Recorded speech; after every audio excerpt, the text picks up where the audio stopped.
C'est-à-dire, la nourriture que vous voyez ici, c'est une nourriture ivoirienne. Et apparemment, c'est devenu célèbre au Canada. On appelle ça le foutou sauce graine. Voilà le premier ministre canadien qui allait commander le foutou sauce graine dans un restaurant au Canada. Il a mangé tellement ça l'a plu. C'était doux. Il a noté le foutou sauce graine là 10 sur 10. Regardez, voilà ça. Vous avez vu 10 sur 10. Si vous ne croyez pas, écoutez la femme-ci. Premier ministre a joué aux critiques culinaires en faisant l'éloge d'un plat servi dans un restaurant africain de Montréal, le foufou mange-graine. Vous l'avez écouté. Écoutez maintenant le premier ministre lui-même. Écoutez. Monsieur Legault va goûter au foufou sauce graine. Du restaurant Belle Afrique. Oui, c'est consistant. Je pensais que c'était comme des patates pilées. Ben non, c'est comme une espèce de fromage doux. Habituellement, on mangerait ça avec ses mains. Oui. Mais, bon, je veux pas faire jaser pour rien, donc c'est pour ça que j'ai une fourchette. Donc, je m'essaye avec le foufou sauce graine. Différent, mais très bon. C'est pas trop piquant. J'avais peur que ça soit trop piquant. Ah oui? J'aurais un 9.5 sur 10. Vous avez écouté, c'est-à-dire le foutou sauce graine est devenu célèbre dans tout le monde entier alors. Ivoirien, non, vous avez fini avec. Les amis, est-ce que vous savez que le foufou ou encore le foutou, si je ne me trompe pas, sauce graine, est-ce que vous savez que ce plat ivoirien est fortement demandé du côté du Canada? Est-ce que vous savez que ce plat est devenu ce qu'on appelle une référence pour la cuisine au Canada? Est-ce que vous savez que même les Canadiens se sont ralliés ou encore rattachés à ce plat?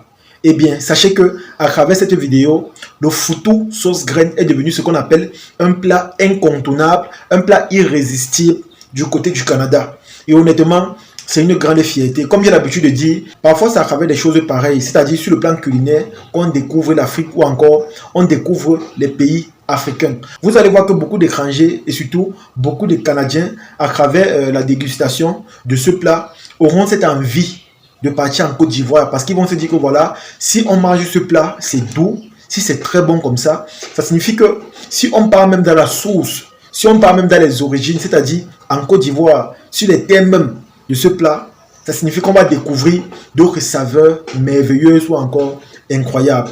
Moi, je suis très content de voir que des plats de la sorte sont valorisés à l'extérieur jusqu'à ce que les étrangers font des émissions, des interviews pour présenter ce plat. C'est une façon aussi de valoriser ce merveilleux plat et de donner aussi l'envie aux étrangers de vouloir venir en Côte d'Ivoire. C'est la raison pour laquelle moi je vous dis les amis, parfois quand on fait les vidéos sur internet, c'est souvent bien de présenter ce qui est beau, ce qui est bien et ce qui est agréable. Parce que c'est une façon aussi de vendre son pays très cher à l'extérieur. Je suis sûr qu'à travers des vidéos pareilles ou encore à travers la découverte d'un plat exceptionnel de la sorte, il y a beaucoup de personnes qui auront l'envie de partir en Côte d'Ivoire pour découvrir non seulement attiqué, sauce graine et autres. Moi par exemple, tellement les Ivoiriens ont fait la promotion de la tchéké.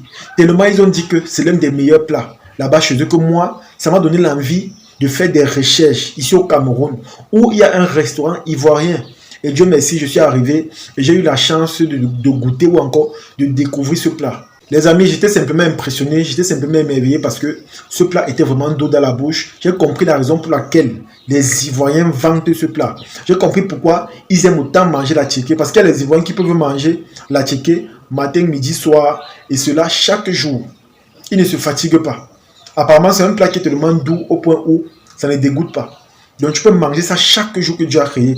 Je me demande comment ils ont fait pour découvrir ce plat. C'est-à-dire les semoules de manioc, oignons, piments découpés, poissons frits. Celui qui a vraiment eu l'idée de faire ce mélange, c'est quelqu'un d'ingénieux, c'est quelqu'un vraiment de créatif, c'est quelqu'un vraiment qui a poussé son envie ou encore son plaisir très loin. Et je suis vraiment fier de cela. Aujourd'hui, voilà par exemple le foutou sauce graine, qui est un plat fortement recommandé, fortement demandé et apprécié du côté de l'extérieur. Le simple fait pour moi de voir comment les étrangers font des émissions ou encore des interviews seulement pour présenter ce plat, honnêtement, ça me rend fier. Ça me donne cette fierté d'être africain. Ça me donne cette fierté-là. Je me dis que voilà, nous aussi, on peut faire des choses que les autres apprécient. Vous allez voir par exemple, quand vous venez ici au Cameroun, les gens préfèrent beaucoup plus ce qui vient de l'extérieur, des trucs de McDonald's, c'est-à-dire les pizzas, les poulets panés, c'est-à-dire des choses qui viennent de l'extérieur. Vous allez voir. Et ce qui est encore bizarre même, c'est que non seulement ce sont des plats étrangers, et ce sont des plats qu'on nous impose des prix. C'est-à-dire, on vient nous vendre la nourriture chez nous, et on nous impose que voilà, on vend ça à ce prix. Les choses qui viennent d'ailleurs. Vous voyez que au Canada aussi, si le foutu sauce graine est apprécié, ça signifie que même les Africains qui sont là-bas ont cette possibilité d'imposer également leur prix. Et on va simplement acheter. Parce que tout le monde aime ce qui est bon, tout le monde aime découvrir. Et vous avez vu, comme on a dit dans la vidéo, le simple fait de manger un plat aussi extraordinaire fait en sorte que la publicité se fait de bouche à oreille. C'est-à-dire, tu vois ton ami, tu dis que mais est-ce que tu as goûté le foutu sauce graine? Il te dit non. C'est comme ça qu'il te dit que bon voilà, je vais goûter ça pour une première. Et c'est comme ça que ça part de bouche à oreille. Tu manges, tu apprécies, tu parles de ça à quelqu'un d'autre. C'est comme ça que ainsi de suite, ça se partage, ça se propage. Et c'est comme ça que ça devient quelque chose de international. La famille, c'est simplement merveilleux. Et comme j'ai dit, le côté qui me plaît le plus, c'est que le simple fait que les gens adorent ce plat donne la possibilité aux Africains d'imposer également leur prix pour ces plats parce que ce sont des plats qui viennent de chez eux. Si chez nous, on nous impose des prix, ça signifie que même chez eux, on peut aussi les imposer des prix parce que c'est nous qui le faisons.